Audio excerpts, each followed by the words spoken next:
അപ്പൊ ഇബ്രാഹിം കുഞ്ഞ് കൂടി എന്നോടൊപ്പം ചേരുന്നത് കാഞ്ഞിരപ്പള്ളിയിൽ നിന്നാണ്. ഇബ്രാഹിം കുഞ്ഞ്. ഇബ്രാഹിം കുട്ടി കാഞ്ഞിരപ്പള്ളിയാണ്. ഇബ്രാഹിം കുട്ടിയാണ്. Okay okay. ശ്രീ ഇബ്രാഹിം കുട്ടി, ഇപ്പം ആ പ്രശ്നം പറഞ്ഞതാണ് കറക്റ്റ്. ഈ പാലായ്ക്ക് വേണ്ടി പുള്ളി ഒന്നും കാര്യമായിട്ടും ചെയ്തിട്ടില്ല. കാരണം നമുക്കറിയാം, കാരണം പാലായിൽ ഉണ്ടാക്കിയെന്ന് പറഞ്ഞാല് ഒരു ഗവൺമെന്റ് ആശുപത്രിക്ക് പുതിയ ബിൽഡിംഗ് ഉണ്ടാക്കിയിട്ടുണ്ട്. ആ പുതിയ KSRTC ബിൽഡിങ്ങിന്റെ പണി പാതി തീർന്നു കിടക്കുകയാണ്, പൂർണ്ണമായിട്ടില്ല.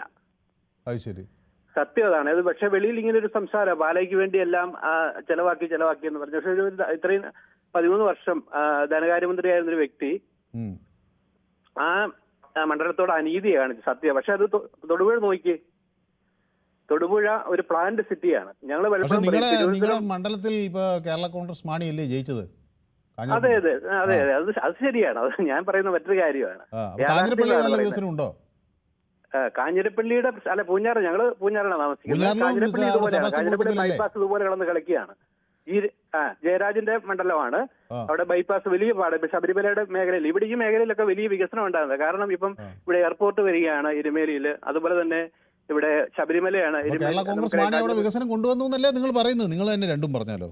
എന്താ ഇപ്പൊ MLA അവരല്ലേ? പൂഞ്ഞാറിലും കാഞ്ഞിരപ്പള്ളിയിലും MLA ആരാ? പൂഞ്ഞാറ് ജയരാജ്, അല്ല സെബാസ്റ്റ്യൻ കുളത്തെങ്കല്. കാഞ്ഞിരപ്പള്ളി ജയരാജ്.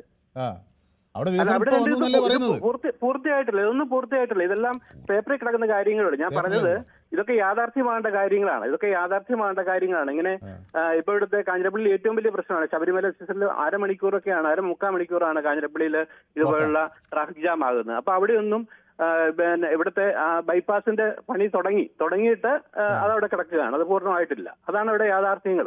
അപ്പൊ ഞാൻ പറഞ്ഞു വന്നത്, ഇവിടെ ജോസ് കെ മാണി ഒരു വലിയൊരു വെല്ലുവിളിയാണ് ജനങ്ങളോട് നടത്തിയിരിക്കുന്നത്. അവരുടെ അടുത്ത് മാത്രമേ ഉള്ളൂ വിജയം ഉണ്ടാവുള്ളൂ. അതെങ്ങനെ ജനങ്ങളല്ലേ തീരുമാനിക്കേണ്ടത്? ജനങ്ങളല്ലേ തീരുമാനിക്കേണ്ടത്. അങ്ങനെയാണ്. പിന്നെ ഇതിന്റെ തന്നെ ഈ കഴിഞ്ഞ അദ്ദേഹം എന്നാ രാഷ്ട്രീയക്കാരനെ കഴിഞ്ഞ ഈ പഞ്ചായത്ത് ഇലക്ഷന് അവിടെ പാലായിലൊക്കെ അവസ്ഥ അറിയത്തില്ലേ? അപ്പോ ജനങ്ങൾ വോട്ട് ചെയ്തില്ല. അത് മനസ്സിലാക്കണ്ടേ? അല്ലാതെ വെറുതെ ഒരു രാഷ്ട്രീയം പറഞ്ഞിട്ട് കാര്യമുണ്ടോ?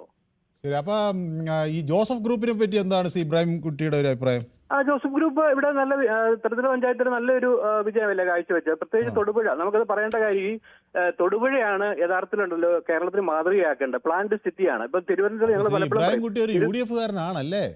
അതെ അതെ, UDF-കാരനെ. ഞാൻ UDF-ന്റെ കൂടെ നിൽക്കുന്നത്. അത് ഉള്ള എങ്കിലും നമുക്ക് അങ്ങനെ രാഷ്ട്രീയ ഒരു സാധ്യത കലയാണ്. ഞാൻ പറയാനുള്ള വേറെ കാര്യത്തിലോട്ടാണ് പോകുന്നത്. കാരണം ഞാനൊരു ഹയർ സെക്കൻഡറി അധ്യാപകനായിരുന്നു. ഈ പനമറ്റം എന്ന് പറഞ്ഞ സ്ഥലമുണ്ട്, പാലാ. ഹലോ, റിട്ടയർ ചെയ്തു. ധൈര്യമായിട്ട് പറയുന്ന. അപ്പം പൊളിറ്റിക്കൽ സയൻസ് ആണോ? എക്കണോമിക്സ്. അപ്പൊ ധനകാര്യ വിദഗ്ധനാണ്. ഓക്കെ. അല്ല, ഇത് പറയാതിരിക്കാൻ പറ്റില്ല. ഈ പാലാ നിയോജകമണ്ഡലത്തിലെ പനമറ്റം എന്ന് പറഞ്ഞ ഹയർ സെക്കൻഡറി സ്കൂളിലെ ഉദ്ഘാടനം, അതിന്റെ പുതിയ ബിൽഡിംഗ്, അത് മാണി സാറിന്റെ ഫണ്ട് കൊണ്ടാക്കിയ ഒരു. പക്ഷെ അവിടെ ഞാനതോടെ ഒരു മീറ്റിംഗ് പങ്കെടുത്തപ്പോൾ അവിടെ കാണാൻ കഴിഞ്ഞത്, അവിടെ നമുക്ക് കേട്ടുകഴിവില്ലാത്തൊരു ചരിത്രമാണ്. കാരണം അവിടെ VS-നെ കൊണ്ട് ഉദ്ഘാടനം ചെയ്യണം, പ്രതിപക്ഷ നേതാവിനെ കൊണ്ട് ഉദ്ഘാടനം ചെയ്യണം. വലിയൊരു ഇതാണ്. നമുക്ക് ഒരിക്കലും ഇല്ല. നമ്മുടെ മണ്ഡലത്തിലെ MLA ആണ്, അവിടുത്തെ പിന്നെ മന്ത്രിയാണ്. അദ്ദേഹത്തെ കൊണ്ട് അവിടെ CPM-കാരവിടെ ഉദ്ഘാടനം ചെയ്യാൻ സമ്മതിക്കുകയില്ല. എന്നിട്ട് വലിയ ബഹളം ഉണ്ടായി. അവസാനം അവിടെ കേരള കോൺഗ്രസ് മാണി ഗ്രൂപ്പിന്റെ നേതാവ് മറിയാമ്മ ടീച്ചർ എന്ന് പറഞ്ഞ ഒരു ബ്ലോക്ക് പഞ്ചായത്തിന്റെ മെമ്പറൊക്കെ ആയിരുന്നു. അവരും എല്ലാം കൂടെ ബലം പിടിച്ച് അവിടെ ഉദ്ഘാടനം നടത്തിയിട്ട് അവിടെ ചാണകവെള്ളം തെളിച്ച് ഓർത്തോണം, ഇത് ഈ രാജ്യം എവിടോട്ടാ പോകുന്ന മനസ്സിലാക്കുക. നമുക്കൊരു ഒരു സംസ്ഥാനത്തെ ഒരു മന്ത്രി അദ്ദേഹത്തിന്റെ മണ്ഡലത്തിൽ അദ്ദേഹത്തിന്റെ ഫണ്ട് കൊണ്ട് പണം ചെലവാക്കി നിർമ്മിച്ച ഒരു ബിൽഡിംഗ് ഉദ്ഘാടനം ചെയ്യാൻ വേണ്ടി അവിടെ വന്നപ്പോൾ പോലീസിന്റെ പ്രൊട്ടക്ഷനിലാണ് വന്ന് പെട്ടെന്ന് ഉദ്ഘാടനം ചെയ്ത് വിട്ടുപോയി. കാരണം ജനങ്ങൾ അത്ര ഇവിടുത്തെ CPM-കാർ അവിടെ വലിയ പ്രശ്നം ഉണ്ടാക്കുക. അപ്പം അവിടെ ചാണകവെള്ളം തെളിച്ച് അതിനെ ശുദ്ധീകരിച്ച് പിറ്റേ ദിവസം അവരാണ് ഇപ്പോൾ എന്താ പറയുന്നത്, മാണിസാറിനെ ഉയർത്തിപ്പിടിച്ച്. നമ്മൾ ഇതിനകത്ത് രാഷ്ട്രീയമല്ല, ധാർമ്മികതയുണ്ട്. ഇപ്പൊ എന്തൊക്കെ പറഞ്ഞാൽ രാഷ്ട്രമല്ലേ ഏറ്റവും പ്രധാനപ്പെട്ട കാര്യം. രാഷ്ട്രം കഴിഞ്ഞിട്ടല്ലേ കക്ഷി രാഷ്ട്രീയമേ ഉള്ളൂ. അതിനൊക്കെ ഒരു തലമുണ്ട്, ഒരു മാന്യതയുണ്ട്, മര്യാദയുണ്ട്. അതൊക്കെ വിട്ട് കഴിയുമ്പോഴല്ലോ ഇത് ഈ രാജ്യം നിലനിൽക്കണ്ടേ? ഇപ്പൊ നമുക്കറിയാം, നമുക്ക് വ്യത്യസ്ത അഭിപ്രായക്കാരുണ്ട്. ഇങ്ങനെ ഈ മറുകണ്ട യൂട്ടേൺ എന്നൊക്കെ പറഞ്ഞാൽ ഇങ്ങനെ യൂട്ടേൺ ഇപ്പൊ മാണിസാറിന്റെ ഒരു പിന്നെ ഓർമ്മയ്ക്ക് വേണ്ടി നമുക്കറിയാം ഇത്രയും കാലം ഈ രാഷ്ട്രീയ പ്രവർത്തനത്തിന് വേണ്ടി ഇത്ര ജീവിതം ബലികഴിച്ച വ്യക്തിക്ക് വേണ്ടി ഒരു അനുസ്മരിക്കാൻ വേണ്ടി സംവിധാനങ്ങൾ ഒരുക്കുന്നതൊക്കെ വലിയ കാര്യം. അത് വേണ്ടത് തന്നെയാണ്. പക്ഷെ ഈ സമയം നോക്കിക്കോണം.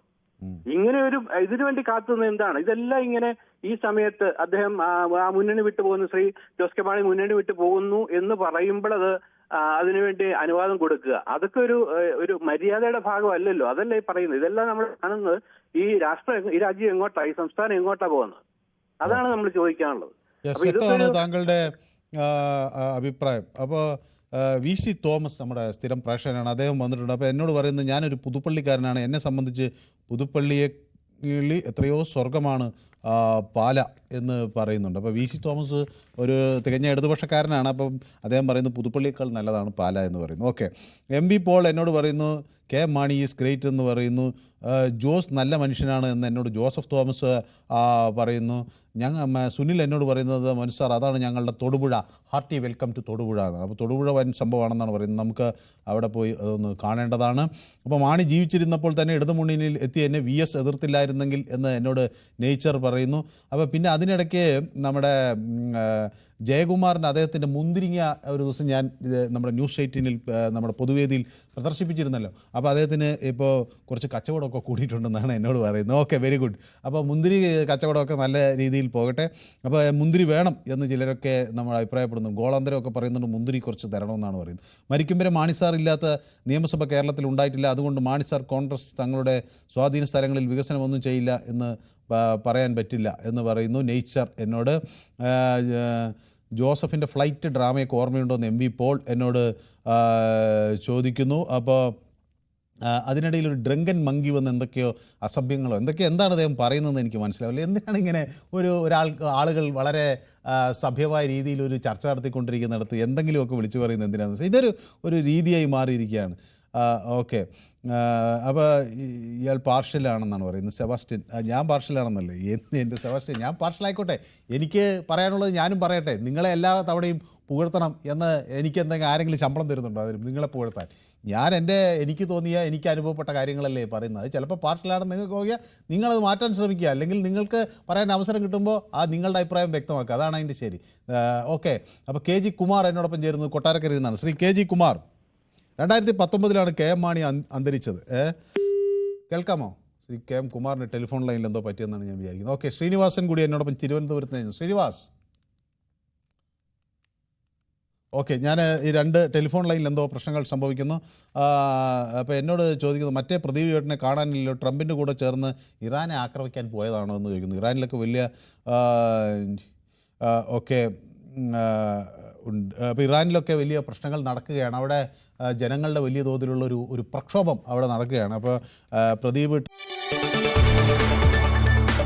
കൂടുതൽ വാർത്തകൾക്ക് News 18 Keralam YouTube channel subscribe ചെയ്യുക.